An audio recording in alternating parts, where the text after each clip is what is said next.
Sir, how are you? I'm all right. Can't have too many of those burritos. Give us nightmares. That's a lot of burritos, man. Hmm. A lot of nightmares. Yeah. I'm And sure some of the people on the listening now have seen them. and poor Dr. Demon Gord. Yep.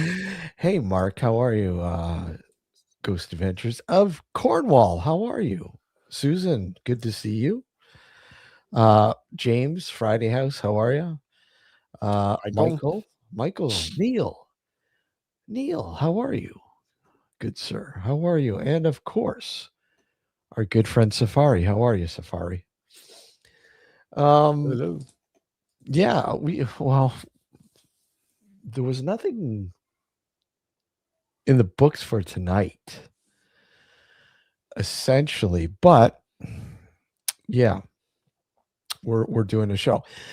Um, it's been hectic as hell. It's been crazy. 2026 is not the best year so far, man. I'm telling you, man. I swear to God, this is just it's just been so so trying, but you know, hopefully things will get better. Yep. Things could always get better, right? Well, you hope anyway. Yeah. Um, it's been crazy. Like I mean, for some odd reason, the weather's been fucking crazy.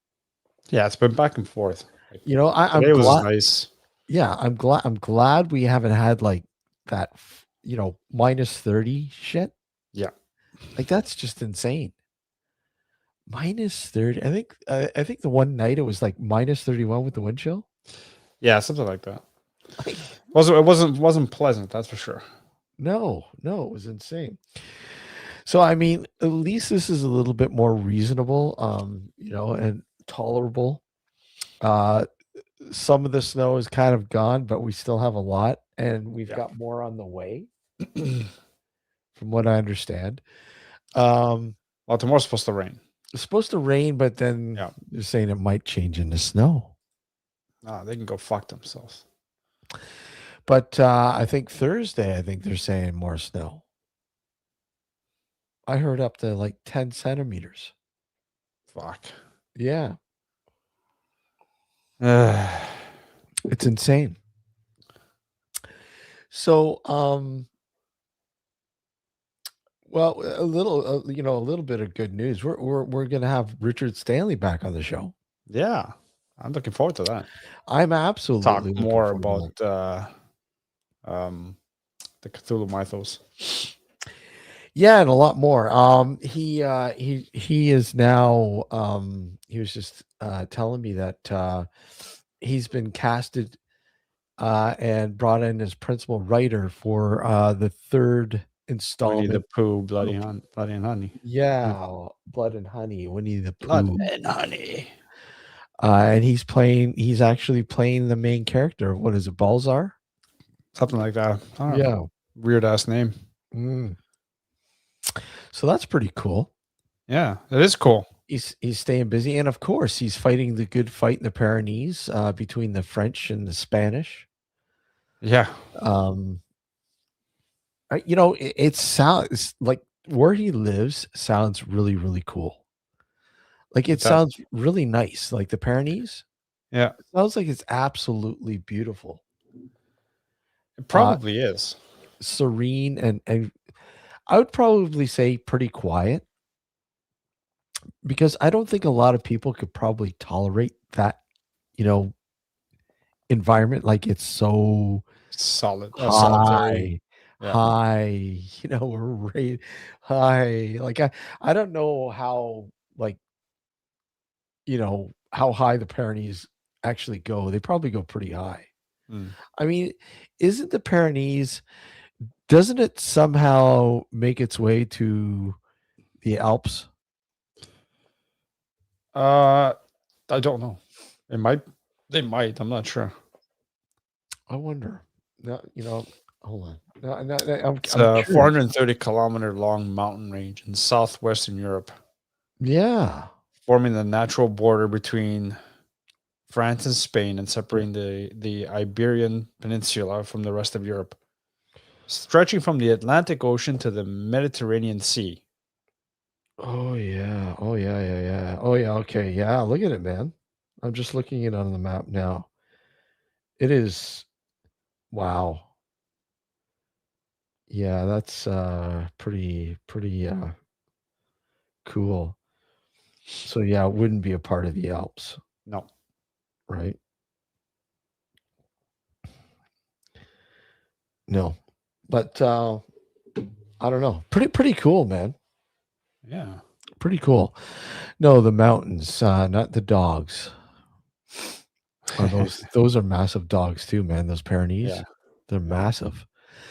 But they develop bad hips, so you can't really walk them a lot, huh?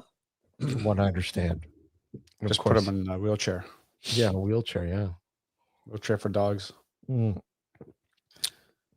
Yeah, so I mean that's pretty cool. Richard Stanley, the director, Yep. Richard He's the Stanley, one who did up the color out of space. with With Nicolas Cage. Nicolas Cage, yeah. And that was also a Lovecraftian based movie. Hmm. He's actually, I looked at his IMDb, and he's also got another project called Dunwich, which is also another story Well, based out of Lovecraft. Yeah. he's been working on that, and he actually talked about it the last time he was on Yeah. the show. Yeah. And he wants to shoot it in Salem. Okay. He was actually looking at he was actually there scouting locations the last time we were talking to him, I believe. Yeah. And yeah, we'll definitely find out more of that, more about that, get an update on that, because that's definitely that'd be really cool. His sort of vision or version of that story would be awesome, I think. Yeah. Well, Color Out of Space was good. Oh, I loved it. Yeah. I thought it was great. So, You know, if he does as good a job with Dunwich as he did with Color Out of Space, then I'm sure it'll be a good movie.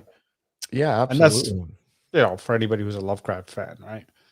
If you're Mm, not a Lovecraft fan, you won't know what I'm talking about. exactly. But yeah, that again, no date has been set yet, but knowing him, probably very, very soon. Hey, Yeah. Sab, how are you? Good to see you, bud. Hope all is well there. Yeah, it'll be definitely really cool. Yeah, he's like basically, yeah, just let me know a Sunday that works for you guys, and let's make it happen. Yep. So definitely, I can't wait to bring him back on and chat with him. I'm telling you, man, the guy is just a wealth of knowledge. Hmm. And not just on Lovecraft, but I mean in general, like history, you name it, lost civilizations, you name it. He knows his stuff, Yes. you know. And of course, he became popular in the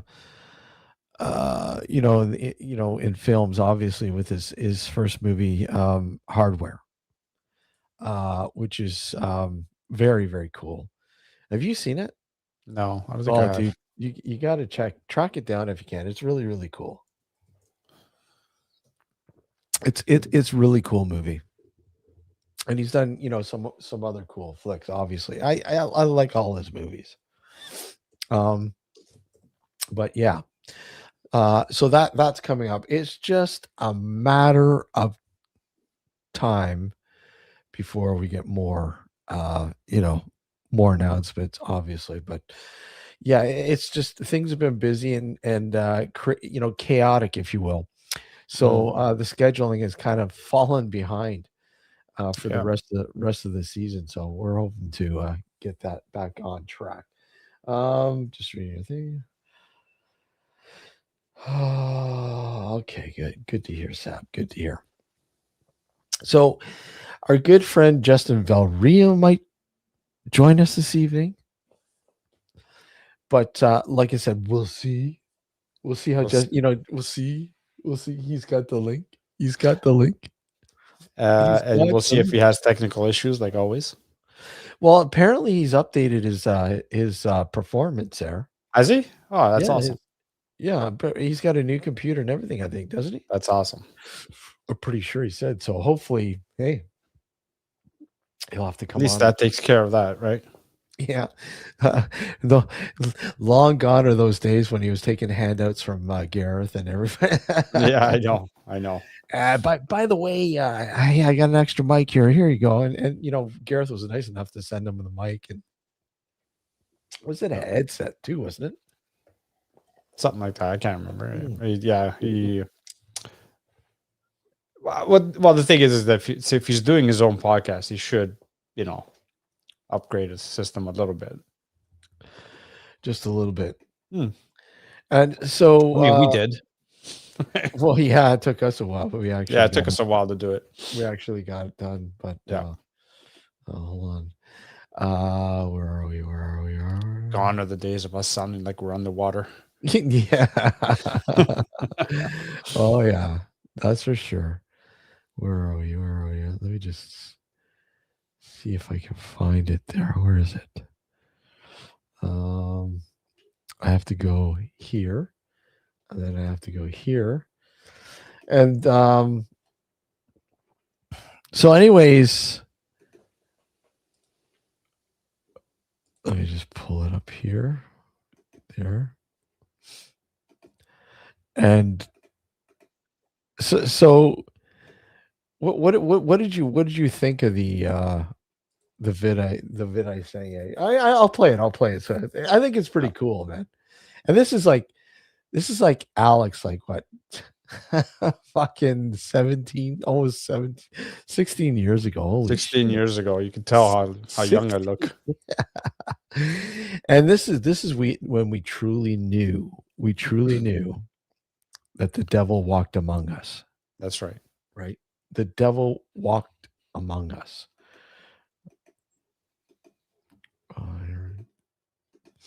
It's a bit interesting. Devil walked I'd among like us. to experiment with it. I mean, I don't subscribe to EMF detectors or ghost detectors by any means. I'd rather find out if there's more EMF. I think I've just witnessed the devil. more EMF causing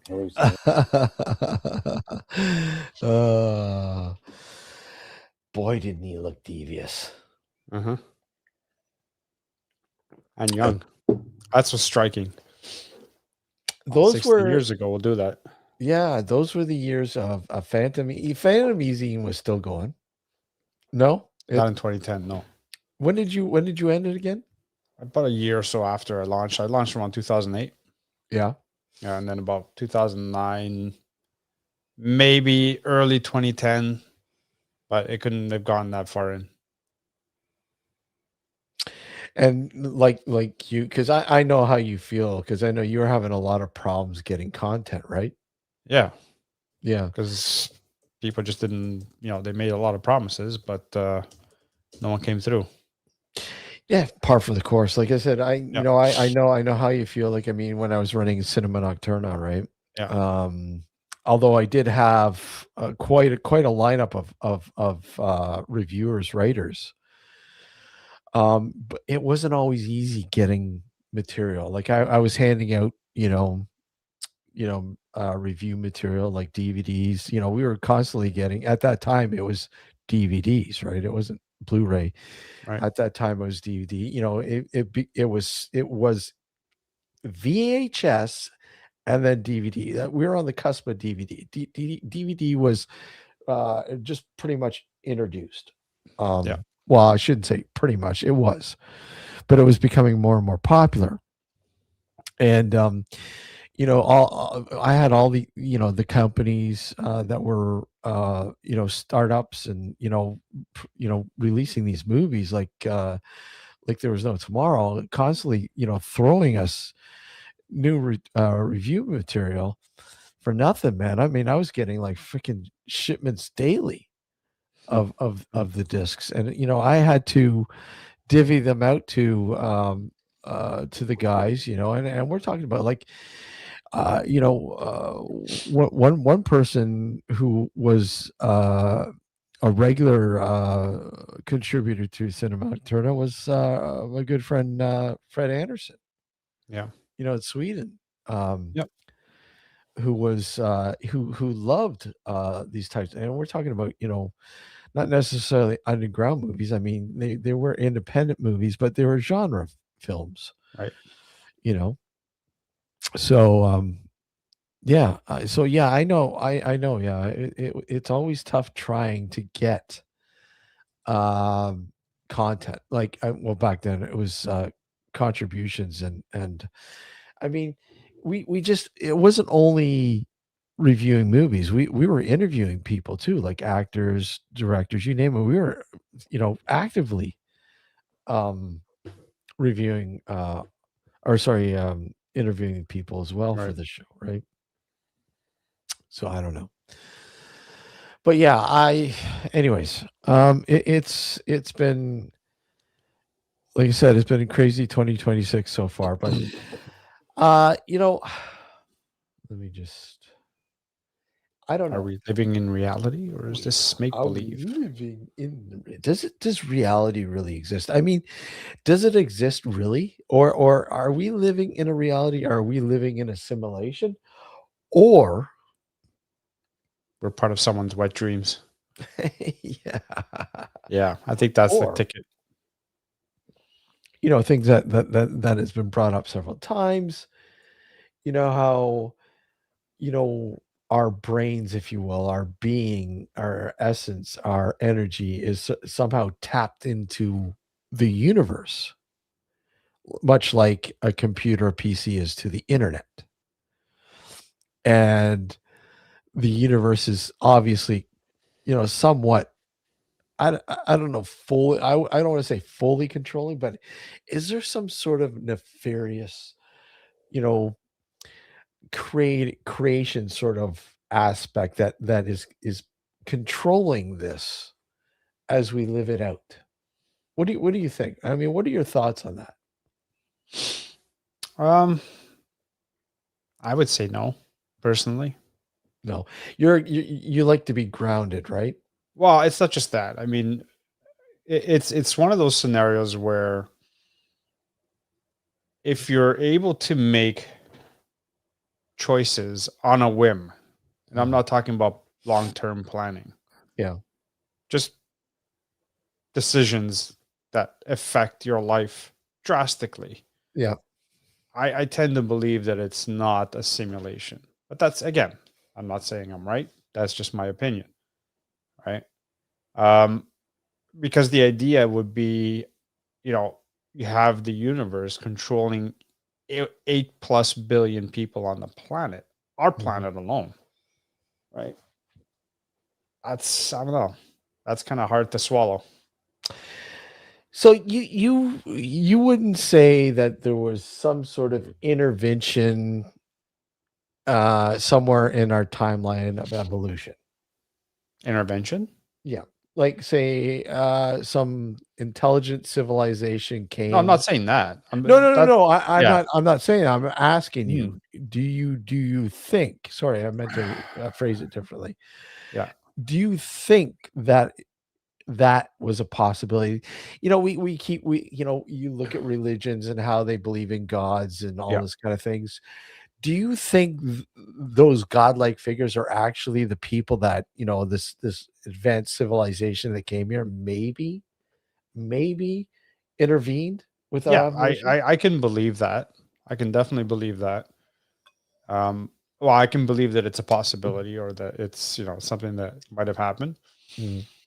more so than a simulation theory. Yeah. Um, the thing is that, I mean, you look at it, and I get it. I get that, our scientists know a lot, but they don't know everything. I get that. Mhm. With the laws of physics that we do understand, to be able to travel from one end of the universe, or from one end of the galaxy even to another, would be almost impossible within a lifetime, Yeah. right? So this would have to be something that, or creatures or aliens that have the technology to basically travel instantaneously. Mhm. And if they have that ability, then yeah. Or there was a and spitballing here possibilities where you have a race of aliens whose home planet got destroyed. They were able to leave the planet and have gone through generations through traveling in space, meaning they've had offspring, they grew up and they continued the journey, came here and sort of seeded the planet with beings of their likeness. Right? Yep. Yep. Sorry, Just I'm trying to just. read. Oh, you're trying to read. Well, I'm reading Sab's comment here. So think of it as a way: point your finger to the sky and tell me where it ends. The universe is infinite, bigger than the speck of dust. Right. Exactly. It is infinite. Well, as far as we know, anyway. Right. Mhm. But Yep. the bottom line is we don't have the technology to be able to even reach with clarity beyond our solar system. Well, we can now with the James Webb. It has created a lot of more clear images, but still, it's like very limited, extremely limited, and we don't really know what's out there. No, I know, and that's the interesting thing about this. I mean, this is what makes it so intriguing. That I mean, we just don't know. We can, have I don't want to say baseless theories, but I mean legitimate theories. But some of them are baseless, obviously. But I mean, Yeah, I was just reading James's comment as well. Some who have had NDEs claim that they were told this is a simulation. Yes, and there's others who have claimed that they have gone to heaven and seen their dead relatives. I mean, at the end of the day, you choose what you believe. I don't personally believe that this is a simulation. I could be wrong, and I'm hey, if I am, I am. But I don't think it is personally. and obviously, not everyone believes. Everyone's got sort of a different sort of, way of looking at it. I mean, I think there's a lot of people like to believe more so than believe for the right reasons. They like to and Mhm. hope, right? Um, but it kind of leads into like again when the whole what happens after your time comes, death, whatever. Is that it, or do we? Because this is what makes me think about this more than anything. Mhm. Now is because of all the things that I've read and all the things I've heard from different people, and you kind of get the same notion that they kind of think on the same sort of theory that you know this what we're experiencing now is really not life. It's like a waiting period to sort of move on to real life, if you will. Mhm. Right. And what's real life? Is it in fact what the Tibetan monks believe to be enlightenment? That's Right. possible. Yeah. And again, I had this discussion with Matt the other day. It's you look at the way their thought processes and their belief system and their writings. They believe that in order for us to actually transition into real life or enlightenment, if you will, or however, is you have to let go of the physicality of your experience now, right? If you can let go of fear, love, money, whatever is physical feelings, all the and set those down and accept that they can't go with you, which many people can't, right? Most people, when they're in that sort of situation, they're worried about what they're leaving behind, right? And I mean, it's understandable. I mean, it's a human trait, right? Right. But if you can, prepare yourself to let that go. The Tibetan Book of the Dead believes that then is when you can move on to real life, to enlightenment. Because if you can't, you'll be reincarnated again and again and again until you can let go of that sort of the physical aspect, the physicalities of life as you experience them. Right. I mean, does that make sense to you? Again, there's so many possibilities that I'm not discounting anything, and what you're saying makes sense to that degree, because it almost feels to me personally, to sort of back up what you're saying, it almost feels to me like this is, and I've said this in prior shows a few years back, where this life is like the infant stage of our life and existence. Yeah. And then when we physically die, we move on to the toddler stage. And then when we die there, we move on to the, early childhood, or, 4 or 5-year-old, 6-year-old, that kind of stuff. And then you progress through reality, or through existence that way. Again, that's just speculation. Obviously, that's completely speculation on my part. But this is almost what it feels like. Like we're at the bottom of the totem pole, and we have to work our way up. Yeah, absolutely. And again, when you look at the transition, or sort of, each time it's a learning experience. You think, and I mean, if we do in fact reincarnate, we come back as a different person, if you will, or whatever. However, then what we've learned in the past life stays there. I mean, I don't know about you, but if you were living a past life, Alex, do you remember any of it? I would. Here's the thing I have with past life regression. I've had one done on me. Yeah. Right.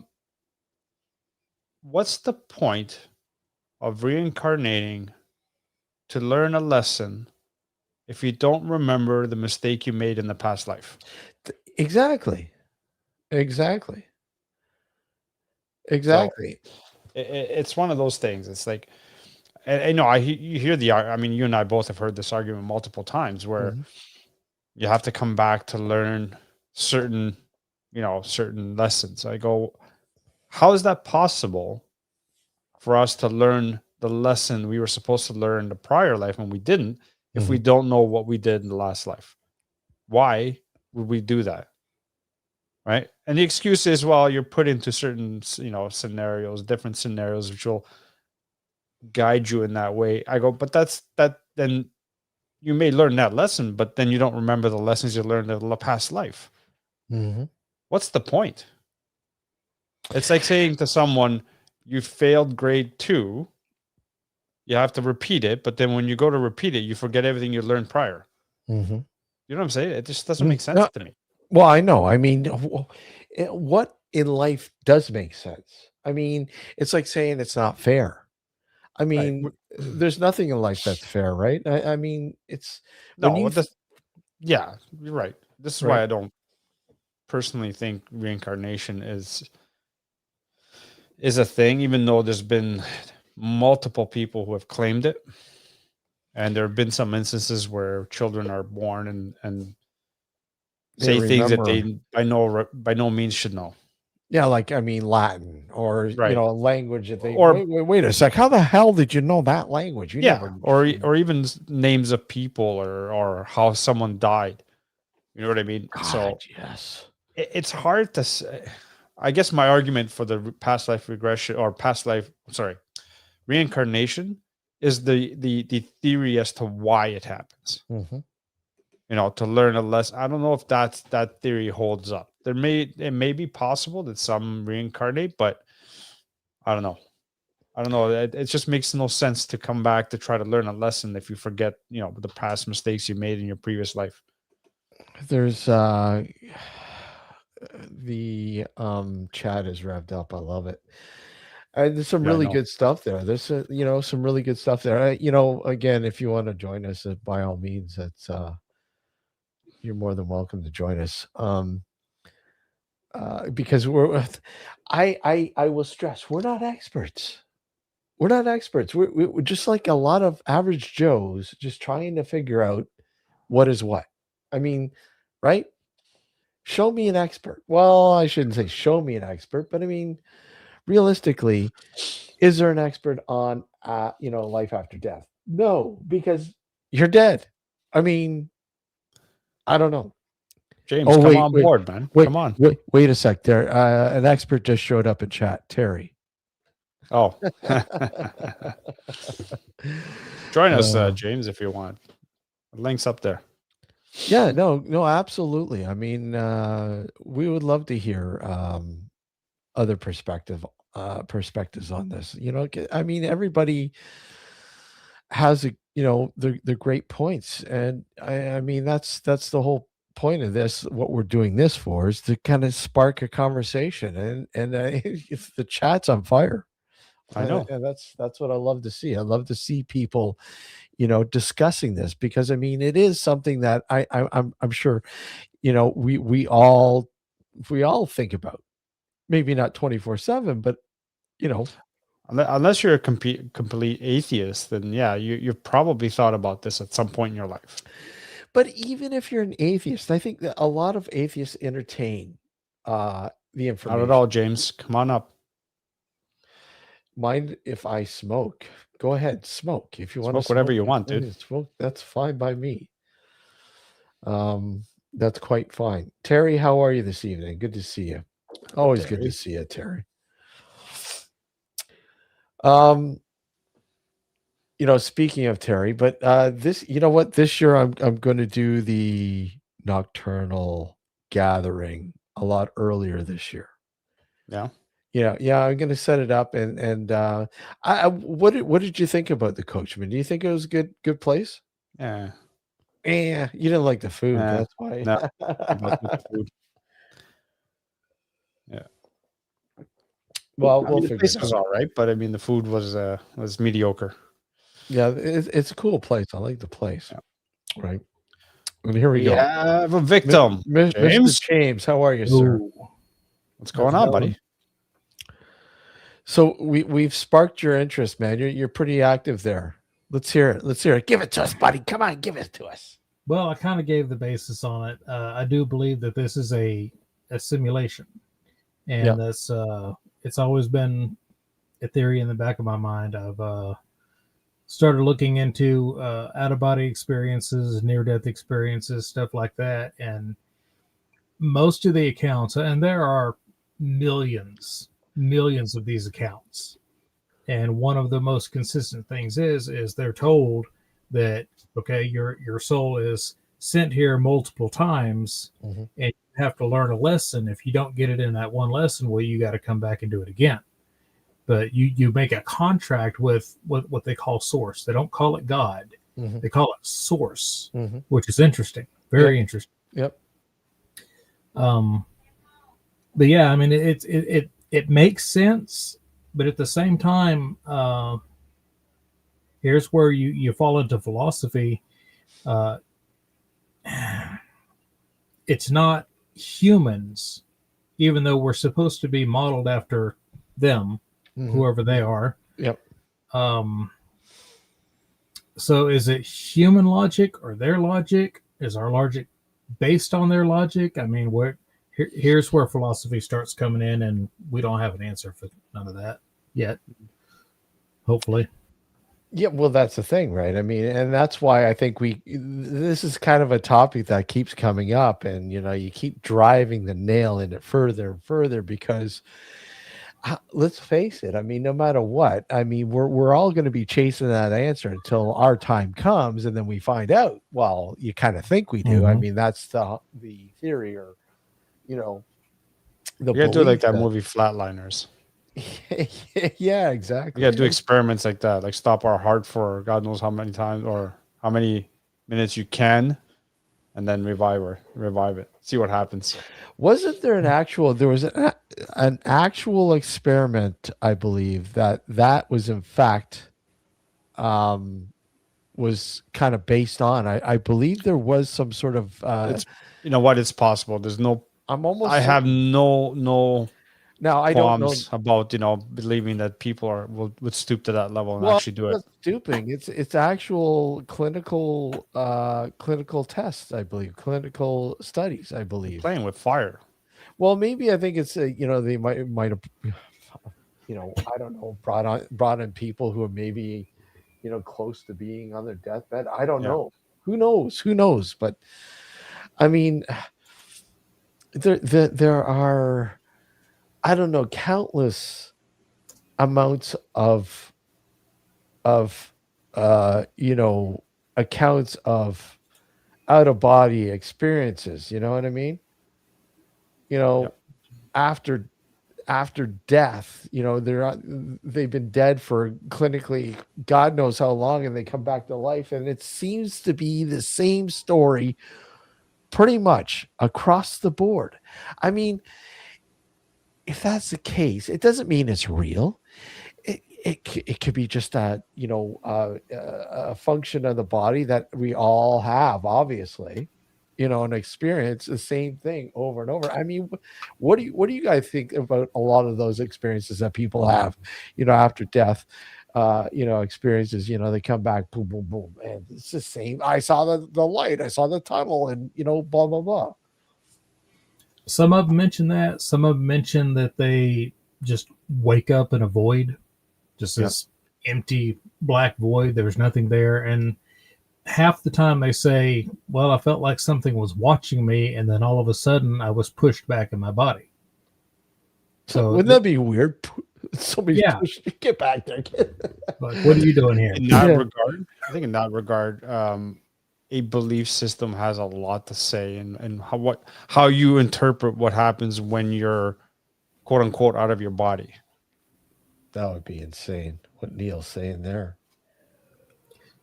Matrix style stuff right there. That'd be insane. Yeah. I don't know. I know you kind of look at, on a nightly basis when you're sleeping, when you're in sleep mode, and you have all these, images, experiences, and so on. Some seem more vivid than others. And a lot of times, if people will say, experts will say, well, it's just, you're just reliving something, or you're influenced by something you watched before you're falling asleep, or you talk to somebody that you haven't seen in so long, and that kind of influences your thought, your dream patterns, or whatever, while you're sleeping. I mean, do you guys think that there is a lot more to, say, dreams or nightmares that we're led on to believe? Do you think there is some messages there that we really do need to take, heed to? I've struggled with this for a long time. I'm not usually the type of person that remembers my dreams. Okay. So when I do, they usually end up being pretty fucked up. Well, that's what I mean. I mean, Right. I'm sure we all have fucked up dreams. Right, but those are the only ones I seem to remember, and they're few and far between, is what I'm saying. Like, I mean, I know there are people who recollect bits and pieces of dreams almost on a daily basis. Yeah. I may go years before I have a dream / nightmare, if you want to call it that, or whatever you want to call it, where I actually remember either snippets or more than snippets of that dream. Mm-hmm. Right. Yeah. It's hard for me to say what my opinion is on that, just because I don't remember my dreams on a regular basis, or a regular basis enough to formulate any sort of opinion on it. Yeah, I don't remember most of my dreams, but I have had some that they were pretty real feeling, and some of the things that happened in the dreams, they things that I shouldn't have been able to know. When my my brother-in-law, he had terminal stage 4 colon cancer. Wasn't nothing they could do. After he passed, she went into a very, very deep depression. We actually had to watch her for a while. But I had a dream about him, and there were certain things that he said in the dream that didn't make any sense to me at all. But whenever I told her about the dream, you would think that somebody slapped her in the face. She's like, okay, I know what that means. And she told me later on what it was. But yeah, it's just weird things like that have happened. Was it a coincidence? Maybe I picked up something on a conversation and my brain was processing it. Who knows? I can't say one way or the other, but you have those situations a lot. I mean, people will have dreams that are so real that there's no way you could tell them, hey, it was just a dream, because it was just too real. Yeah. And that's the scary thing. And like I said, that's what I mean. There are, you have dreams or nightmares and they're so vivid. I mean, and they seem like they carry on for such a period of time. And realistically, it was probably maybe like a half an hour that you're in that sleep mode. And it felt like the whole night, and you wake up, you're like, what? I've only slept for an hour? Yeah. All that information in just an hour. It's like, how do you like process it and keep track of it? It's really odd. I know a lot of people dream journals, but I mean, even so, when you're freshly woken up, it's like, how many of you are going to get, pick up a pen and paper or your phone or whatever, write this shit down, right? I mean, it seems like a lot of work when you're trying to get back to sleep. Yeah, there's no way I'd be able to do all that myself. And it would say stuff like, okay, I was in the grocery store again. This time it was boxers. Last time it was thongs. Yeah. In Alex's case, it was fishnets. That's right. Manager did not escort me out that time. Yeah. I mean, I get what you're saying, Steve, because I got over my fear of flying through a dream, and it felt real. Yeah. Like I felt the sensation of flying, right? So, and this is where it gets tricky, because was that a dream or was that an out-of-body experience? Yeah. You know what I mean? Like, how can you... I know the mind's a powerful tool, but it felt so real, like the sensation of flying. And even prior to that, when I was falling off the cliff and I thought I was going to hit ground and splat, but if I felt the drop, like that big first hill on the roller coaster, when you go down that big first hill, like your stomach's in your throat feeling, that's how it felt. Right. So was that a dream or was it an out of body experience? It's hard for me to say. Mind you, I was only like 10, maybe 11 at the time when it happened. Right. Long time ago, 40 years ago. Right. So, I mean, it is possible, I think, to tap into something other than this realm through a dream. I think it's possible. Whether it happens, whether every person who has these weird dreams is that scenario, I don't know. I can't say for sure, but I think it is possible, because you're basically in an altered state, right? So, and if you take anybody who's ever done meditation and has gone into that sort of altered state, and they've communed with spirits, or they've spoken to other, the dearly departed, or what have you, whatever they claim, I think it's possible that it happens also when you're in that dream state. Yeah, I there's so many. And that's not the alcohol talking, by the way. No, not yet. No, not yet. Maybe the second hour. The second hour, yeah. Right. And the thing about dreams is, when you're having a dream, the brain is moving all your short-term memory into your long-term memory, and this goes through the hippocampus. Yeah. So anything that happens in your dream, the brain doesn't know it's not real. It thinks it's real. So when you still have a adolescent developing mind, maybe you can have these experiences, because most people have these falling dreams in their younger years, not so much in their later years. So the brain becomes less plastic in the later years. So I don't know if there's a correlation to that. But yeah, it's the brain just can't tell the difference of what's going on in your dream unless you do like a lucid dreaming and you're just watching it like a movie, and then you know, okay, this isn't real. Here's another question. You know, we're dreaming. We're creating, you know, scenarios in our dreams or whatever, our brain, however it works out. Is that the creation of energy as well? Is that energy being created? Because I mean, if that's the case, then there must be some way that we're able to sort of patch into that and to, I don't know, archive it or review it or record It depends on what you're calling energy.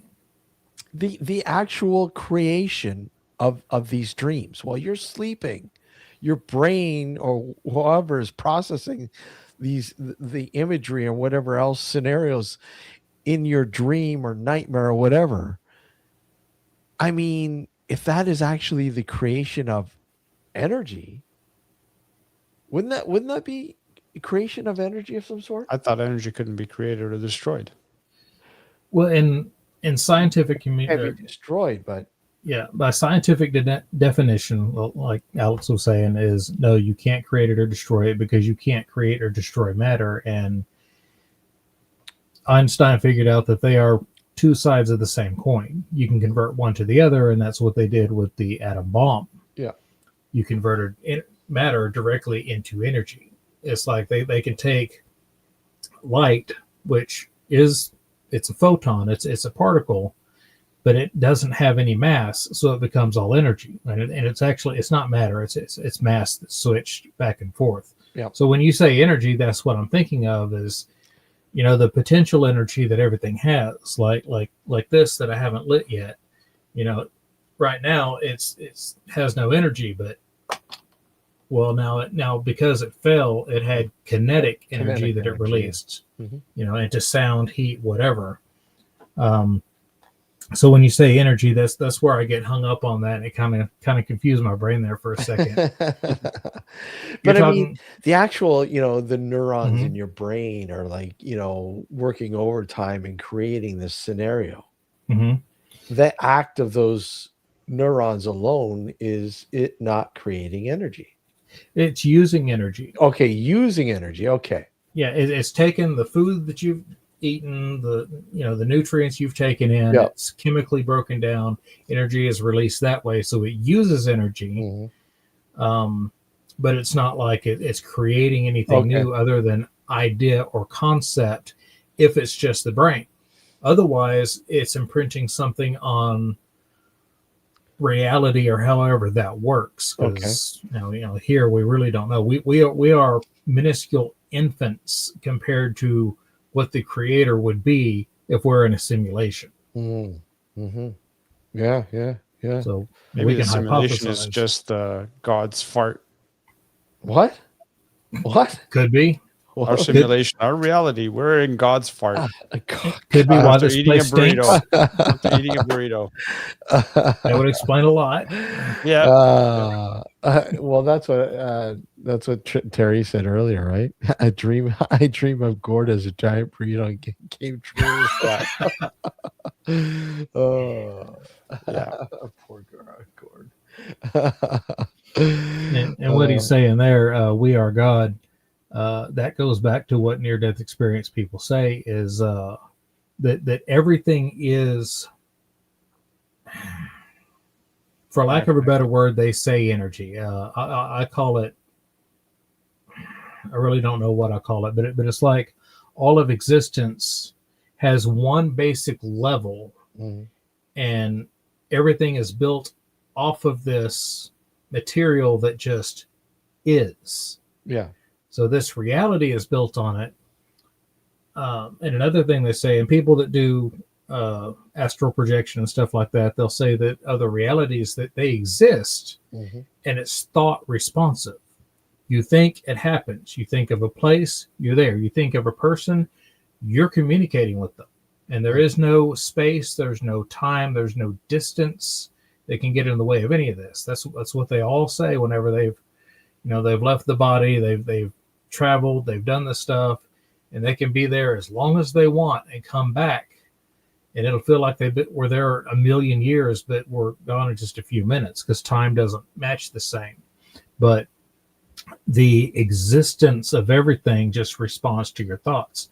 This place, on the other hand, is different on purpose. We're not allowed to change everything, because if we did, well, how would we learn our lesson? We would just make life super easy, and you'd never get a lesson out of that. Yeah, exactly. So, Oh man. I guess the questions I have with regards to that, and I know what you're saying, and it makes sense to a point, but why are children allowed to suffer with terminal cancer? you ever played a violent video game? No. Yes, I have, of course. no. Of course I have. I am the violent video game. Yeah. So if you were immersed in this game, if you just woke up one day and you were, VR suit and everything, but you had no memory of this reality that you're in right now, and you wake up in this game and you feel everything that happens to your avatar, and you go through it, another player just mutilates you, and then you wake up in this reality and you remember who you are. You're like, oh, well, that was just a game, but I remember the lesson from that. That's the only way that I can figure that things happen here, is because, yeah, we feel it, but it's not really the real world. It's not really the real. And that's why we would come back to it, is to play another level, play another game, learn our lesson from it. I guess that would make sense if it was someone closely related to you, but I'm talking about just in general. Like, I mean, I know this is going to sound cruel of me, but I mean, a child that dies around the other half, the other side of the planet, yeah, it's sad, but I mean, it doesn't have as much of an impact to me as if it was someone close to me. That's because of the monkey sphere. And that's a term I urge everybody to look that up. And it's a very long, drawn-out explanation. But basically, is you can only perceive so many people as people. You only have so many people in your circle that you see as individuals and people. Like me, Steve, some of the people out there, you see them as individuals and people. But the light company, on the other hand, is this big, greedy monster that wants all of your money. That's right. And then the people that work in there, like Bob that works in the back in accounting, and Carol that works in the front to take people's money, they have to deal with the people, this selfish entity that wants the electricity and never wants to pay their bill. It's that those people are outside of the monkey sphere. They're not perceived as people. So that's what you're talking about there. It's a tragic thing. When a tsunami comes over and hits, that's a tragic thing. But I'm not going to feel it because I didn't perceive them as people.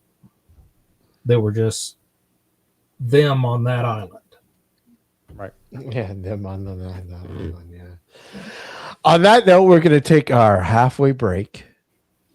Don't go anywhere. You're watching Nocturnal Frequency Radio, and right now we're joined by James. Thank you, James, for popping in. Don't go anywhere if you want to stick around. Hang tight. We'll be right back. We'll be right back, guys. See ya.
I'm Richard Palmisano, the founder of the Searcher Group. It's a paranormal company, the oldest in Canada. I founded it in 1979, which not only makes me old, but makes me doing paranormal research and field work for just under 45 years now. I am also an author, researcher, and lecturer on the paranormal. I've written 6 books now. And I really enjoy coming on with Steve and Alex on Nocturnal Frequency Radio, as well as listening to the shows, because there's a lot of interesting guests there. I like it, looking at this stuff, because it opens your mind to other options and other alternative thoughts. There's always time to learn new things. So I hope you join us and come and see Nocturnal Frequency Radio. Thank you. So let me ask you, what makes for good radio? My 5 favorite songs all day long. Play it again. No. As many commercials as physically possible. What? No, why would that be good? Great music, great talk shows, no commercials. Precisely. New Visions Radio gives you no commercials, no nonsense, just the best new music and the best talk all day long, 24/7, 365. NewVisionsRadio.com. Hey guys, Kristen here, host of the Paranormal Girl podcast, a bingeable exploration and deep dive education about the paranormal for the skeptical believer. Some of my past season topics have included shadow people, Mandela effect, demons, and UFOs. Currently, I am tackling Bigfoot. I have been sharing this journey with my audience since early 2021, and I have learned a lot these last few years. It's truly a mysterious world out there beyond our perceptions, and reality is just not what it seems. I have also, since the start, met some awesome folks like Alex and Steve, and I've really enjoyed watching and learning from them and also joining them on their show. Their guests are always outstanding, their listeners are just the coolest, and these hosts are some of my favorite people. I recommend their show to anyone looking for an intelligent and fun conversation about the paranormal amongst friends. So join me on my investigation, join Steve and Alex on theirs, and enjoy. Now back to the show. You are watching Nocturnal Frequency Radio.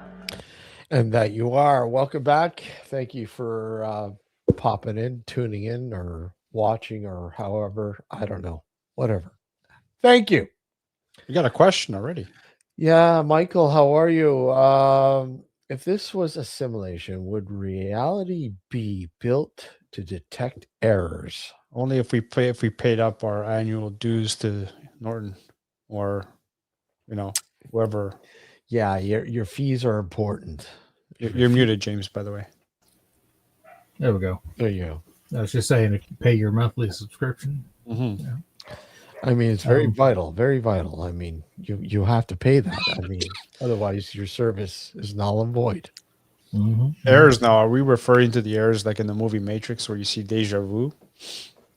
Yeah, or you glitches experience in it. rather? Yeah, I mean, what do you call an error? What I mean, and an error according to who? Mm-hmm. I mean, what's an error exactly? What might be an error to you might not be to something else. Error to me would be like thinking it's a fart and it's not. That's me personally. See, folks, just to let you know, there's a reason why Alex's brain is contaminated with farts and burritos. I'm good, Laura. I told her to say that. I told her to say that. I'm sure. I'm sure. Burrito's good and well.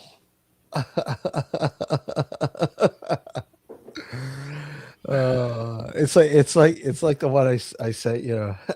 The dream I was having. The what? The first one I sent you about I was having a bad dream and Cord transitions into the great burrito demon, and I wake up and I'm holding a burrito. Yeah. It looks so fucking hilarious. Yeah. Like, yeah, I don't know if I Can't should. believe these fucking shorts are doing so well, man. Fuck. I know. It's unreal. They're funny.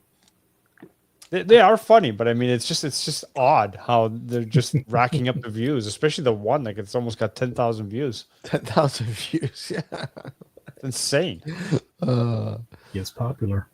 God Yeah. damn it, we're not monetized. What the hell's wrong with us, Alex? I know, We we should should be fucking- capitalizing on this shit. Oh shit. Everybody go to their merch store, start buying stuff. Come on. Yeah. Now we got we got to make merch along those lines, right? The burrito demon. And the Great Burrito Demon. Yeah. Everybody can relate to that. It's funny because every time I go on Sora now, it's like it's a barrage of people doing burrito videos.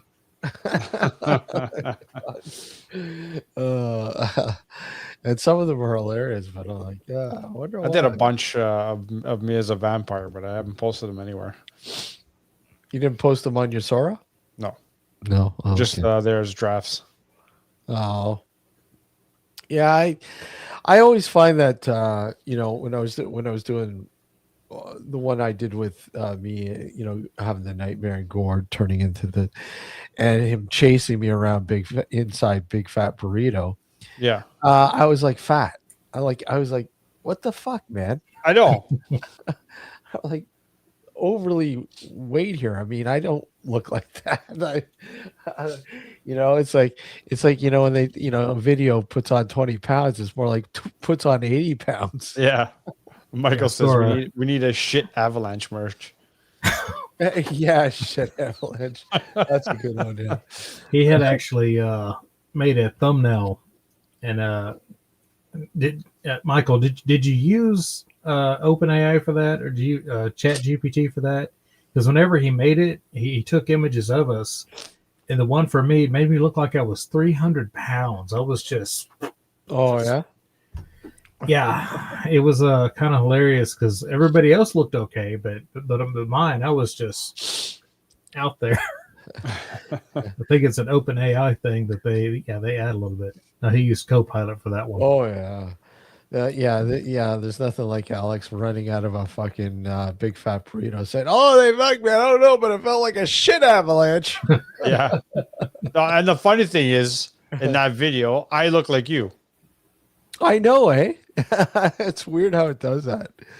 It's like the one that we did where we turn around, we start running away, and it's like two versions of me. Yeah. Where did Alex go? Yeah, I know. They all kind of favor, Yeah, minus the glasses, right?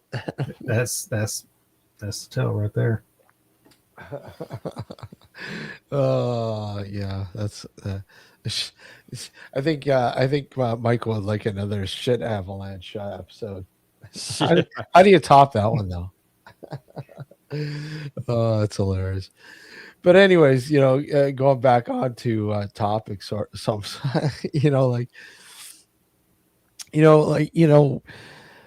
we all, believe we're all in this, our surroundings are real, as real as can be. And, it takes something, very highly unusual to make you think otherwise. Some sort of glitch, or, a lot of people say some sort of paranormal event or something that is highly unusual that just doesn't make any sense. Okay, maybe it isn't as real as we think it is. And, here comes the simulation bit again. I mean, is the simulation a dimension? It has dimensions. It has dimensions. I mean, I had a chat with Matt the other day. It's like, you look at the fourth dimension, we can't perceive it with our current understanding. We can perceive 3 and 2 and 1 and whatever, but we can't. Our brains can't comprehend the fourth dimension. We see in 2 dimensions, but because we have 2 eyes, the brain makes it 3 dimensions. Mhm. Because if you close one eye and then try to go driving with that, you're going to have a hard time sometimes seeing if somebody's far away, close, whatever. Because if you got a really small person walking beside a really big person, well, who's closer? Yeah. So you really need 2 eyes to get that good 3rd dimension in there. Most of the time they call the 4th dimension time. Yeah. But there was a recent study that said that space has 3 dimensions, and because space and time are of the same fabric, according to Einstein, that time also has 3 dimensions. And I have to go back and reread the paper. It was a little confusing, obviously. But they were going to do some tests on that, and I was waiting to see if, what come of the tests. But that would make sense if space and time are of the same fabric, space-time, then it would stand to reason that because space has 3 dimensions, the time would have 3 dimensions as well, or it does to my mind anyway. It kind of leads me to think that, when you think about intelligent life forms out there, right? And, the reasoning behind there is no plausible sort of evidence that we've ever witnessed these. You hear stories and whatnot of these encounters, but are they real? We don't know. Does that mean that these, or if so, if they are real, if they are, and I do believe with the vast enormity of the universe, endless, if not ever expanding, it very hard to believe that there isn't other life forms, intelligent life forms out there, that they aren't carbon based, but some sort of, energy sort of source that we just don't understand. Right. Hence, they're so far advanced that they have come in contact with us, but we don't know. We just can't comprehend their presence. Right. Well, it's making communication. We are limited by universal constant. Speed of light is what we call it. It really has nothing to do with light. It's just that's the fastest anything can go. It's the fastest information can go. Let's put it that way. Because anytime you have anything traveling, it's carrying information with it. And that's the problem with these ghost hunting tools. They're not getting any information from the EMF whenever they're using them. The light goes off, they think it's a ghost. But making contact with beings on any other planet is going to be incredibly difficult. And what do we call communication? What do they call communication? How do they communicate? And I have absolutely no doubt that there is life out there. Yeah. Because if you think of it like this, we're here, we exist, everything's here, and if the rest of the universe follows the same rules as what's here, and we have no reason to believe it doesn't, imagine if you have a bucket of Legos and time is not a problem, and you build everything you can with these Legos, how long would it take for you to run out of patterns and have to start repeating what you built? Well, the universe would be no different. If it's infinite and never ends, sooner or later, you're going to have molecules and atoms repeating the same pattern. So if it's infinite, then right now there is an exact copy of all 3 of us having this very same conversation out there somewhere in the same language, possibly in cowboy hats with clown noses. Who knows? But I mean, the numbers don't lie, and the numbers are so huge we could never understand the size. Well, that's the thing, right? Incomprehensible to our small-minded intellect. But the one thought I had, and I know this I'm not the one to pose this, but the Big Bang Theory kind of resembles the fertility stage of life. You know what I mean? Like you have when life first gets created, when you have the egg and the sperm that unite and just sort of explode and start expanding and building and building and building it until we have what we have here, whether it's humans, whether it's cattle, whether it's horses, whether it doesn't matter. The process is similar, but it almost seems like that's what's happening here in the universe. Because if the universe is expanding, like one of the supposed theories are stating, and that could possibly be what it is. Well, in a grander scale, and who knows what we're a part of. Yeah, the James Webb Telescope has changed a lot of that thinking. And what they're seeing now is that the expansion we thought we had could just be an illusion based on where we're at in the universe. Because the whole universe itself it's kind of moving like a fluid, if that makes any sense. We're in the local cluster, and we're all part of the Vegas supercluster, and it's all moving in one direction to something they call the Great Attractor. They don't know what it is because it's on the other side of our galaxy, and it's going to take some 100 million years to get turned around where we can see that direction. And by then, we're not going to be here, or I don't plan on being here that long. Well, unless you get reincarnated over and over again. Yeah. Right. Well, before we'll even get a fraction of the way there, our sun is going to become a red supergiant. Yeah. And this planet's going to be dead. So we will never know. We will never find out. So, but unless, like you said, maybe we're reincarnated somewhere else on another galaxy nearby on another planet because it's infinite and doesn't stop. God damn, that sounds so dire, James. Thank you. Hey, we'll all be dead by the time way before that happens. God, what are we waiting for here, guys? This sucks. I think our more immediate worry is all the different climate calamities that are occurring around the world.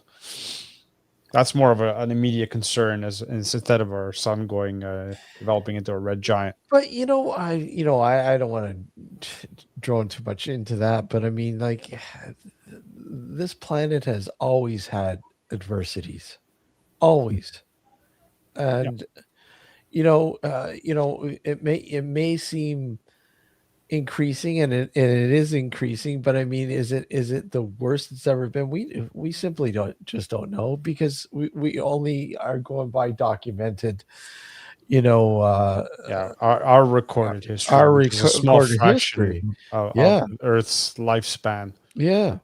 I mean, historically speaking, we've gone through how many ice ages? Historically speaking, we've gone through, intense comets, periods, probably knocking whatever life was on the planet. Like the dinosaurs, for example. That's what I mean. Comprehend the possibilities of those creatures roaming the earth. I know.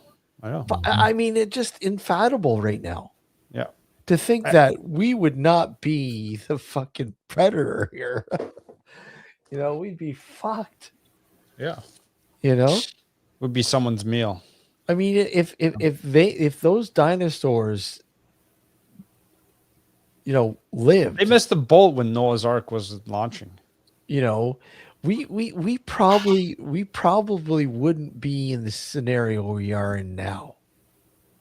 At least evolved the way we have, because we have around the same time as the dinosaurs. Yeah. Well, fuck no, we'd all be dead. Well, I don't know if we'd all be dead, but I mean, we definitely wouldn't be. We wouldn't be advanced. We'd have no time to develop anything. We'd be, more focused on survival. That's when I asked you, do you think that there was some sort of intelligent, being that intervened with our evolution? But hold on, there's a great time divide between the existence of dinosaurs in our species. Absolutely, yes. Right. So I mean, the statement is, if our humans were to be alive during the dinosaur age, we would not have time to evolve, because all we'd be doing is focusing on survival. But I mean, weren't we around when, we're talking about, woolly mammoths? Yeah. The woolly mammoths were around during the saber-tooth pyramids, the tigers, creation. like we're talking about like some pretty vicious fucking animals that. Yeah, but woolly mammoths are not dinosaurs. No, but I mean, it's kind of, it's an Yeah. extinct thing that, hey, look at those things, are huge. So they were around during the creation of the pyramids. Yeah. So they were around during our lineage, for lack of a better term. Right. But even by then, we had already devised means of being predators ourselves. Like we would consider today rudimentary weapons, but for the time, they were effective enough. You know what I mean? To hunt with and what have you. If it's anything humans are good at, it's killing things. Without a doubt. We are like the germs or the virus of this ecosystem. Yeah. Right. We attack and we attack and we attack. And for the life of me, I mean, granted, humanity hasn't been around, realistically speaking, in the grand scheme of things, hasn't been around that long. However, that being said, we are supposedly intelligent beings. And I say supposedly because even to this day, we still have not figured out how to fucking get along with people. I know. I mean, we have never learned from our past histories, our past mistakes. It's incredible to me. Yeah. That we're living in a day in 2026 where we still see the same shit happening that was happening 100 years ago, 200 years ago, 300 years ago, and what have you. It's almost as if we don't fucking learn. Yeah, exactly. There's your real expert right there. Hey, Matt, how are you? Yeah. See, that's another thing that tells me we might be in the Matrix, because Alex, you started to sound like Agent Smith there for a minute. Yeah. You're a virus. I may be. I very well may be Agent Smith. Well,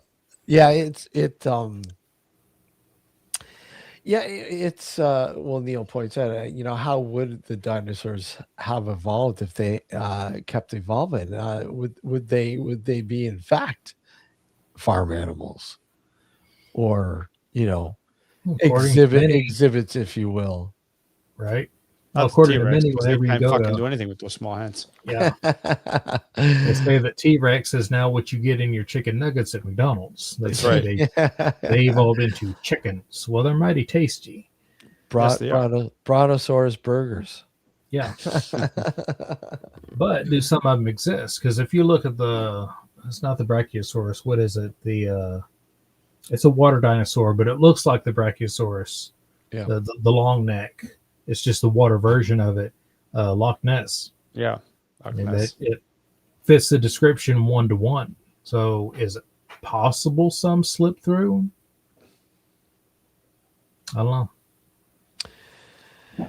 Well, yeah, it makes you wonder. I mean, like I said, if they did, continue to exist, and didn't, for the most part, apparently being wiped from the face of the earth.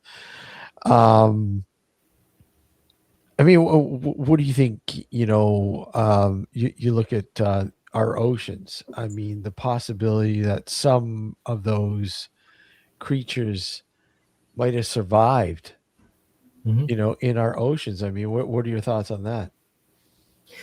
A lot of the aqua life that we know about, and you'll hear it a few different times, especially with goldfish, they grow to the size of their container. Yep. Ocean's a pretty big container. Yeah. Yep. No, I'm on a live stream. That's hilarious. That's hilarious. Tell her it's on the shelf on the top. That's good. It could be. She's kind of short. She may not see it up there. Yeah. That's hilarious.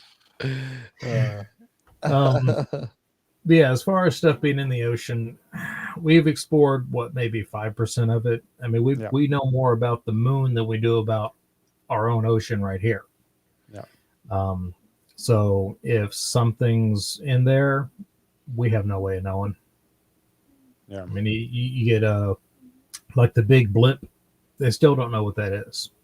They think that it was. I've heard about that. They think it was ice coming off of an iceberg and landing in the water and bloop from that. Yeah. But the thing is they've never actually pinpointed where it came from because there was only 2 microphones that picked it up, not 3, so they couldn't triangulate. Yeah. So, but it could have been. There's a lot of things that occur. Like, I mean, there's certain places, even here in Canada, I'm not sure exactly where, but Windsor may be one. I'm not 100% sure. Where there's like an audible hum. Yeah, Windsor in the air. Windsor's one. So I thought it was Windsor. Teos hum. What's that? Windsor. The Teos hum. And it's some kind of weird like hum that is heard, and they can't figure out for the life of them where it's originating from. There's a small place in BC too that just outside of Vancouver, I believe, that has the same issue. Yeah. So there's no doubt that there's a lot of weird shit that goes on around us that we obviously don't have an explanation for. But I don't know. I don't know where I'm really going with this. It's just fucked up. I've had too much whiskey right now, so too much whiskey. Alex is hiding the sugar. I'm hiding the sugar. Yes. I'm not allowed to have any sugar. I'm not even supposed to be drinking this. It's Dr. Pepper. Oh, Dr. Pepper's good, man. Yeah, I know it is good, but I'm not allowed to have it. Good old Dr. Pepper, yeah. Good old Dr. Pepper. It's just it's amazing how we you have all these things that happen or have happened in the past, and a lot of people really just don't pay attention to it. And you have your people go, oh wow, man, did you not notice this? This, and they correlate it with something else, and you're like, oh yeah, that makes sense. Mm-hmm. Like Alex is mentioning about the hum. I mean, it's intriguing that there are several places I guess across the world that are experiencing these mysterious hums, and they're just unexplainable. How can something go unexplained in this day and age? Because we're not as advanced as we think we are. Exactly. Yeah, Exactly. I mean, who was it said in the 1800s that everything that had been invented had already been invented? Just that, yeah, and the patent office in the U.S. was about to close down because they thought everything was supposed to, Yeah. So and it's not only just that aspect of it, because that's important as well, but it's also the scientific aspect of it as well. The fact that we try to answer everything within the realm of physicality. Mm-hmm. Right. And you can't always do that because some things happen outside the physical that don't, that the normal rules don't apply to. And that's where the paranormal aspect comes from. Right. Hey, look, it's Max Headroom. Here comes the real expert. The There real he expert is. Hey, look, it's Mr. Rondini. The great Rondini. The great Rondini. That damn Your burrito ringmaster hider. tonight is the great Rondini. That's right. The great, Everybody owes me a tithe. He's the bearer of the great burrito. Yes. How you doing, Matt? Very good, thank you. And hello, James. How's it going, Matt? Very good. Nice to meet you the other night. Yes, sir. Yeah, we actually got on Discord and talked for a good while. It's pretty good. Interesting conversation. I'm just listening in. I'm just very curious as to what you guys are on about this evening. So yes, What are we not on about? We're always on about something, Matt. The mysterious hum that we hear, almost as if that particular person's audio feed has a loose cable or something. Yeah. Yeah, several places. I across the world have experienced these, mysterious hums, and they can't explain where they're coming from. They're just so mysterious. And in There's this a Bristol hum. Yeah. You heard about the Bristol hum? Yeah. That's another famous one. Yeah. And I mean, like in this day and age, how can they not explain where this stuff is coming from or what's causing it? Well, here's another theory for you. The bees are all dying because of pesticides, but they're also being interfered with by radio waves, microwaves, which are coming from mobile phones and transmission systems, affect insects. And scientific work was done on this in the 60s, but mobile phone companies deny to this day that this evidence exists. They showed that basically radio waves coming from things like radar and gigahertz frequencies was causing insects to shudder, so their nervous systems are being affected by the radio waves. And there was a lady who claimed that she was picking up in her head the radar from a local airport, and the authorities denied this for ages. But in the end, they said, "Oh well, let's go out and give her the benefit of the doubt." So they said, "Well, when does it happen? How does it happen?" And they suggested to her that what she do is she keep a record of the times that this was affecting her, a diary. And the radar system, I believe, was undercover. It was under a golf ball, so you couldn't actually see when the radar was on or off. And she was able to tell from her diary when the radar system was on full power, half power, and off. And she was correct the whole time. And she said, I can hear it in my head. It's giving me headaches. So they literally did come to believe her. She has an unusual condition whereby she can pick this up more than other people. But I think we're all able to pick this stuff up. We're all able to pick up radio waves, and even some people, myself included, can hear into the ultra high frequencies and of sound, and I can see ultraviolet more than other people. But my own color vision is pretty knackered, but I can see ultraviolet, so it's kind of weird. But that'll be the werewolf in me, I guess. So yeah. But I can tell when a television is on in somebody's house, certainly more so when they were valve TVs, the vacuum TVs. But I could tell when somebody's TV was on, and I could tell whether it was on teletext systems. I don't know if you had those in the US, but certainly in the UK, if people had teletext on, I could tell by the tone. Hello, Justin. Hello. Yeah. I was just going to say, and speaking of somebody who else can see into the ultraviolet, our good friend Justin Valreal. No, he could see into the gaseous phase of our life. Yeah.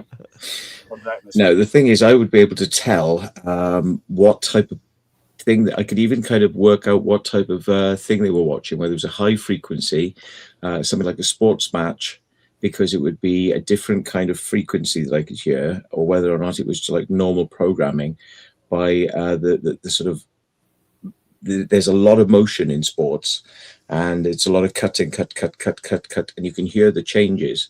So I could tell whether it was sport or whether it was like a normal TV program by this high frequency. Yeah. Any variance in the screen changed the frequency put out by the flyback transformer. It would affect the circuits would affect each other. It's possibly what you were picking up on, because that puts out a lot of energy, a lot of RF energy, especially on a TV that wasn't very well grounded or anything, and it just had a plastic case that could transmit very far, actually. Yeah, this is what TV license detector people in the UK, they would come around because we have to have a license for TV, and if you didn't have one, they would allegedly be in a van with some device that could detect what you had on your TV because they pick up the emissions. And the military used to use this because they had a thing called Tempest, which was used in the US and all around the world, where they would have a little device and they would point it at somewhere like a military base, and they would pick up what was on the screen, and they could actually reconstruct it from the energy signals which were being emitted, and they could reconstruct it and read, what was on somebody's computer monitor, or see what was on a CCTV screen, and they could watch it simply by pointing this antenna system at a TV, and they could discriminate between one TV and another. There are ways to kind of discriminate. So in the military, you'll hear the term Tempest proof, which means that a monitor or a computer system has a screen around it, a metal screen, and it's been tested to be Tempest proof, i.e. that it won't give off signals that can be picked up by some spy who wants to see what's on your screen from a distance. Well, there goes my Pornhub days.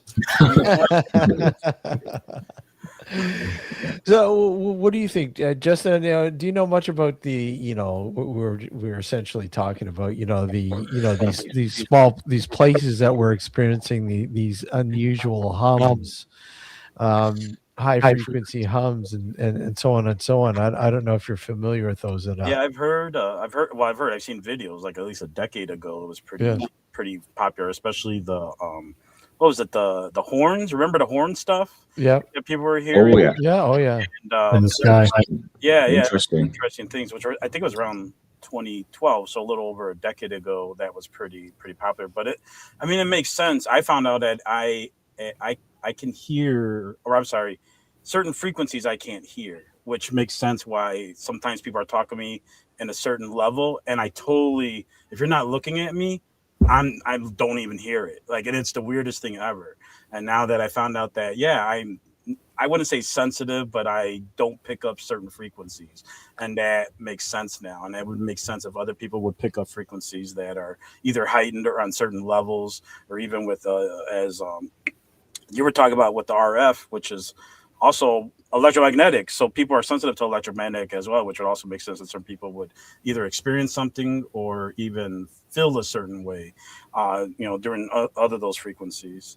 And it's kind of funny that you bring that up too, like sensing frequencies and kind of like putting pictures together. But we have technology where we can literally implant sound and visions, and I put quotes, visions, into people's heads.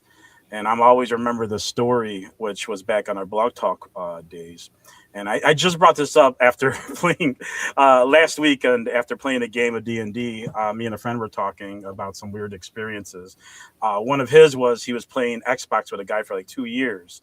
And the guy was talking about how he was possibly getting a better job, and he worked in rocket engineering. Oh yeah, we were talking about like Jack Parsons and stuff like that. Yeah. So he brought this up, and he goes, "Well, the guys that we're playing with were asking if we ever saw," and he talked to him about something. And the guy literally told me, he goes, "Well, I just want to say I'm probably," after bringing this up, he wasn't really pushing it, because after this, we're probably not going to talk anymore. And he's like, "For real?" He's like, "I wasn't trying." He says, "I'm just saying." And he like changed his whole attitude. And he asked him, "Well, what are you really doing? Just leave me something with that." And he goes, "Let your imagination go wild. And that's most likely what I'm probably doing." And that's what he left it at. And he hasn't talked to him for years since then. And I had a similar situation when we were doing Blog Talk. And I was talking about kind of, our paranormal experiences are mostly dabbling into the possible past and the possible future, and we're picking them up as frequencies. That's what I kind of theorize what most paranormal experiences are, kind of a crash course into my theories. We're just having psychic experiences, and for whatever reason we pick up on these frequencies because either they line up with electromagnetism frequencies of some sort, the alignments of the moon. All these things seem to play an effect, including our own perception and beliefs, all play into this. But I was trying to explain those things back in the day, 15 something years ago. These guys. And one guy heard me, and he's like, "I've never heard anyone try to come up with a theory like that. It's either grandma's coming in and decided to rock in the rocking chair or tap you on your shoulder, which is totally possible. We really don't know. But my experiences and then recording, oh my God, Swamp Thing just fell down.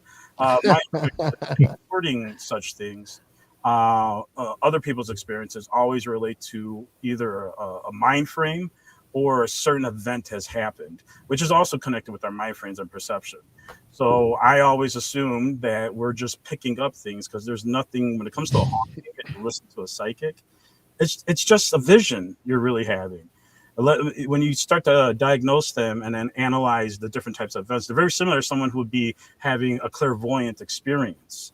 A clairaudient experience is hearing things, right? So where's the line besides someone being? We accept someone as like a conduit, all right, when it comes to a clairvoyant or a psychic. All that said, in which we found out information too within the last probably 40 or so years, I think a little bit closer, but people who have higher intuition, psychic abilities, are sensitive to EMF frequencies. We've had some studies done on that, so there's a correlation with that. But I'm talking about this stuff, and this guy meets up in the chat. His name is Yuzio.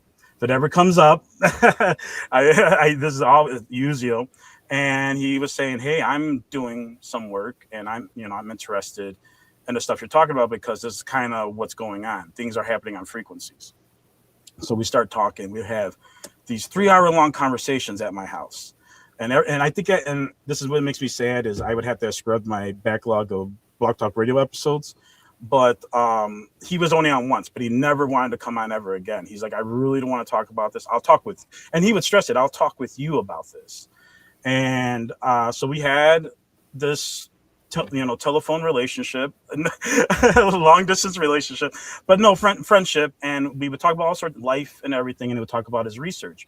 And at that time, he gave me some credentials to look up. He sent me pictures. He's like, I'm not joking with you. And he was teaching at the University of Tennessee. Shortly after, months, something around there, he was talking about he was going to Maryland to do some more research. His research was studying brain frequency, and he would also, part of his research was studying marijuana and other mind-altering substance upon these frequencies. And he's like, I can't really get into exactly why, but he was also, I think there was a slight theory that marijuana kind of helps, as in blocking certain, as in not a bad thing. And it was just, all going on with how certain frequencies make us feel certain ways and whatnot, and explaining basically how we're able to drive that car, driving, and then you have the daydream, which is like a vision. People don't realize you're like having a vision. You have a daydream, and you're like 5 minutes away, and you're like, wait a minute, how did I do this? Well, because you and your brain are operating at different frequencies. So he started getting more and more about the frequency stuff, and he's like, I'm going to tell you this: we have technology to literally basically make people think what they want, and they're going to be rolling it out soon. He's like, it's not going to happen right away, but it's going to happen, and we already have now. What do you call it? Not the heat guns, the microwave guns. I think they're called. That was to be honest with you, Europe and other countries were rolling that out long before we did. So it was already coming. So he was talking about those. He's like, well, we got better things than that. So we were talking more, and there would be spots where we don't talk. And then one day he called me, and he's like, Justin, and he was very distraught. That's the only time I ever heard him distraught. And I still don't know. I don't know. This guy could be playing me for months. I think we talked for about a year. But he could totally be playing with me. Hey, this guy, I've had enough people in my whole experience dealing with paranormal experiences and people's stories where I think they're totally just bullshitting me because they want to see how I would react. You're the paranormal guy. Let me tell you this crazy story. And really, in the end, I'm like, totally being skeptical and want to know more. But this guy totally could be doing that. But I highly doubt he would do this mini psyop on me, essentially, because that's what it would be. Or like Bob Lazar talked, someone kind of being the useful idiot and sending this information to. So he called me. We were talking briefly. He was very distraught, almost like if you remember the Art Bell episode of the guy talking about the Area 1, very close to that, and how he's talking to me, very emotional. And he goes, I don't think we're going to be talking anymore. And he's like, I'm sorry. He kept telling me he was sorry. I don't think we're going to be talking. And I haven't talked to him since. I tried to email him; he's never gotten back to me. That's strange. I mean, we had a guy on years ago, James Wahlberg. Oh, I would hear phone clicks. I'm sorry. There was one thing. I would hear phone clicks, and I was on a cell phone. Now, he could have been calling me on a phone, but it would be him and talking, and I would the clicks. And I would be like, hello? Like someone just picked up the phone or clicked it down. It was very, very weird. All right. I'm sorry, Steve. Oh, I remember having a guy on James Wahlberg, and same kind of scenario. Although he managed to take his case all the way to Supreme Court in Kansas. The governor actually backed him up on his experience, and it's really weird because James Wahlberg is one of the guys that co-invented the soup can liners. Okay. And in fact, the guy he invented it with was apparently he was claiming was stalking him with electric stalking devices. Yeah. And the story was just like insane. You know, like when you hear it for the first time, you're like, okay, this doesn't make sense. But it was incredible story. Like, I mean, we're talking about implants, the whole 9 yards. It's like, how the hell did you get implants? And he would go on to tell you exactly. And it just and to think that this went through the Supreme Court and he won his case. Okay. Strange. There's been a lot of work on subliminals done in the past, and we all know that it was banned, the use of subliminals. They used to put flash frames saying buy Coke, and they'd have a sexy woman sort of like holding a Coca-Cola, drinking it, and people would get up from their cinema seats and go out and buy a Coke. Well, that's because the subliminal mind can see that one frame where the conscious mind can't. So it goes in and it sort of then tells you, oh, I really fancy a Coke. And they used to do it with ice creams and things like that, so that people would go out in the break before the movie. So that was all banned. But I mean, a lot of stuff to do with subliminals in audio hasn't necessarily been banned, and that's why people say, "Oh, it turns up in records," you know, backward masking and this. But I tell you, another place that a lot of research has been done, but the results of which hasn't been given out, is the advertising world are very interested in this, because if they can kind of make you more heightened awareness because of your brain states, there's delta, theta, alpha, and they can basically, through colors and flashes, stimulate you so that during the commercial break that you become more awake and aware. And then they can decide when to relax you, you know, so they make you relax and make you aware and alert again. They even do tricks which are illegal, like they turn the volume up during the adverts, which is illegal in the UK. I don't know about the US, but that's technically illegal. And I know somebody who works as a technical director of Sky, and he believes all into implants and stuff like that. He lost his job because of his talking about the alien stuff.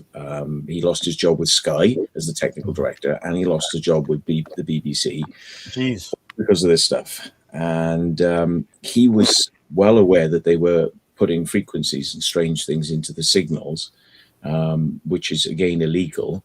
But yes, this has been used by advertisers, and they know about the use of colors, frequencies, and certain sound waves to get people to want to take notice or be more apt to buy that product, be more interested in that product. They keep that as a very well guarded secret, but it's used all the time. So yeah, literally psyops. Guys, I would love to do a full show with all of you guys, because this of course this is like gearing up at the end of the show. I would love to do a full show. That's always when I pop up. Yeah. And the malls. There's a whole science behind malls. The fragrances they spray out into malls, and the music they play. Come on, when you walk, there's a science behind it. Walk into the food court, the smells. Or like they do in Vegas, right? They pump oxygen into Vegas, so it keeps you up and like alert. Like you're literally, getting high off of oxygen while you're gambling. Fresh air, yeah. Along with And the no drink. clocks. Not so fresh. Yeah, No clocks. No clocks. and diaper dispensers. Oh, Jesus. Anyways, guys, we're gonna have to cut this, but Yeah. I would love to just do like a full 2 hours just with you guys talking about this, because this is always intriguing to talk about this. And I know, Matt, we were talking a little bit about this stuff the other day too. So it's ever intriguing, and I would love to do a full show with all you guys, like James and Matt and Justin. It's always great to have Justin. Name the date. Yeah, no, absolutely. I'll throw something out for you guys, and hopefully y'all can sort of pop in here and do a full Hopefully show my for it. computer So doesn't have issues. yeah. Just give us a couple of days' notice and what the subject matter is going to be on, because I will prepare properly for it then. So yeah. No. Basically, the same thing that we've been talking about now, and just sort of going with it. So, absolutely. Okay. And I'll let you guys drop know. the me, Matt. I'm never prepared. Hey, Storms, Radios and Cats. He's a radio engineer, very high-powered transmitters and things. And he's just said in the chat, he said it's been banned in America recently here. So they kind of, people are getting wise to this stuff now. But it's been out there for a long time. These systems are in place. So. Mm-hmm. Well, guys, it's been a blast. James, thanks for coming on for most of the show anyways. And Matt, of course, as always, and Justin, thanks for popping in, bud. No problem. We'll definitely have to do a full show. This is always intriguing to talk about this stuff. So guys, take care. Everybody in chat, take care, be well, and we'll see y'all next Sunday. And Richard Stanley's coming back to the show. That's right. Director Richard Stanley will be back on the show coming soon. More coming. I want to be there. I want to be there because I said I'd love to get him on mine, but I haven't got around to it. So I'll let you know for sure, Matt, when it's scheduled. So, okay, all right, cool. folks, take care. Good night. Good night.